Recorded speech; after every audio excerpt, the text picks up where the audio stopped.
Sitting in the garden of his London mansion, Simon Cowell is a picture of serenity as a whirlwind of activity unfolds around him.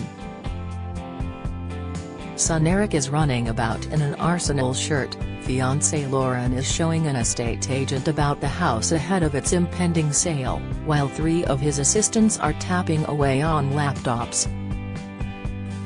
It's the morning after the Britain's Got Talent final, when Simon would usually be racked with nerves awaiting news of the overnight ratings.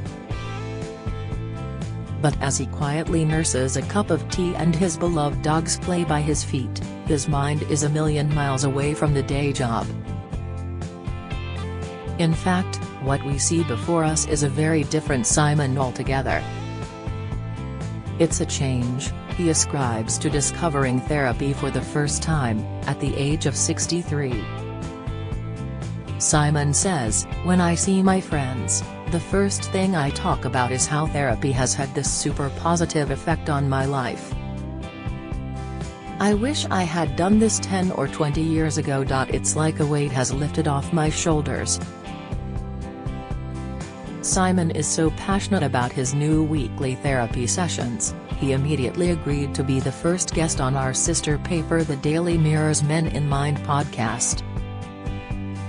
The mini-series, in association with mental health charity Mind, will see some of the UK's biggest male stars open up about their mental health.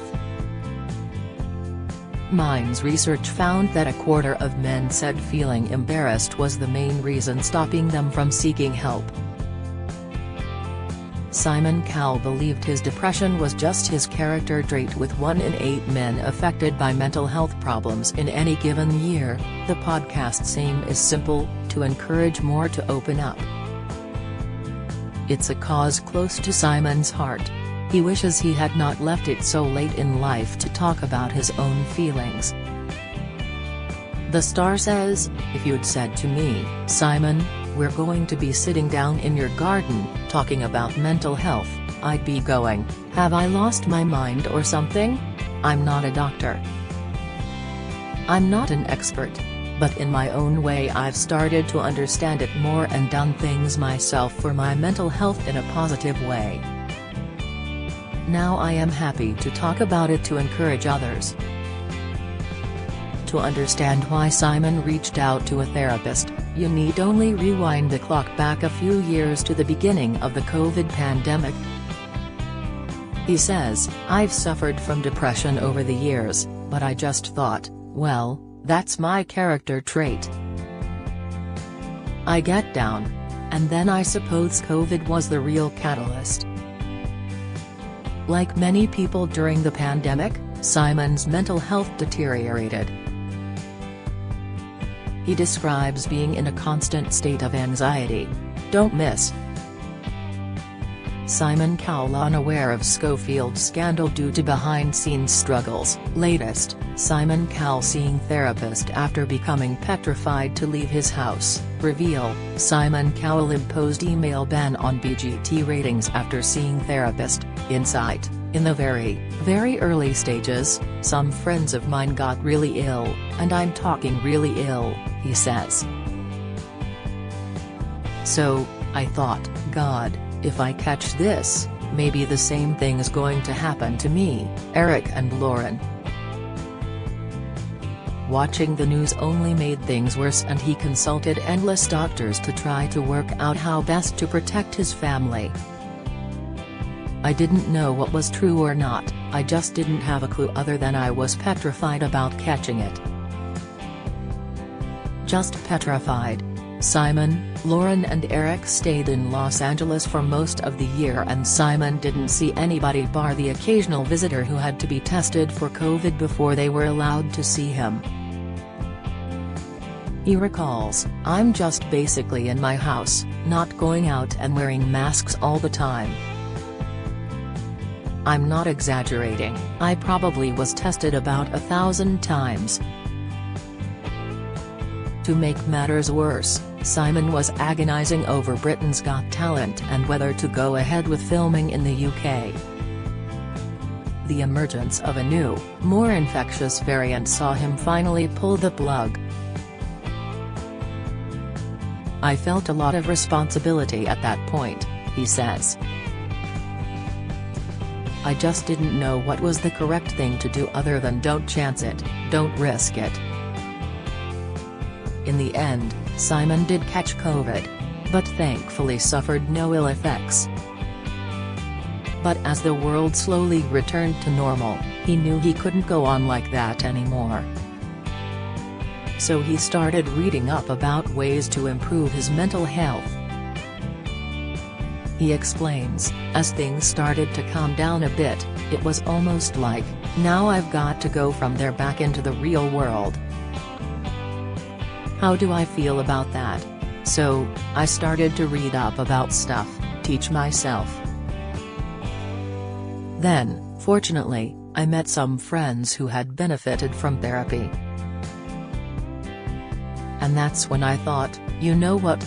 I've kind of looked after my body through diet and exercise, pretty well over the years. But what have I done about my brain and my mind? And the answer was, nothing. And now's the time to do it. So, it was almost like my head going to the gym. Simon remembers the pang of apprehension when he first knocked on the therapist's door and entered the room. I made the appointment and I sat down, really embarrassed, and I said, "Look, I just don't know where to start," he laughs. But within about 20 minutes it was as if I'd known him for 10, 20 years. He put me so much at ease. You realize you're talking to a professional. And they don't judge you. They listen to you. With the therapist's help and his own desire to learn, Simon slowly worked through his problems. And the two men even managed to unpick Simon's unhealthy obsession with chasing ratings. He asked me, "Do you consider your best work to be the highest rated thing you've ever done?" And I said, "No." And he said, "So why are you judging yourself on that?" Simon's response to his team was almost instantaneous. I sent an email saying, "That's it. I don't want to know about ratings anymore." It's quite incredible because it now doesn't feel like you're chasing something. You're just making something you like in the hope that other people like it as well. If they don't, they don't. Sitting opposite Simon, and seeing him looking so relaxed, it's easy to tell that he is so much more at peace with himself. And before our podcast recording, he tells me he has now also stopped following the news.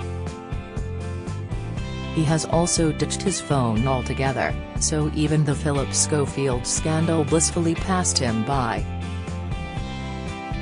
He hopes going public about his therapy will encourage other men to talk about their feelings more. There's nothing to be fearful of and no one's going to look at you or judge you differently, he says. As a kid, it was always, don't cry. Be a man. But it's nothing to be ashamed of and it's healthy to almost go the other way.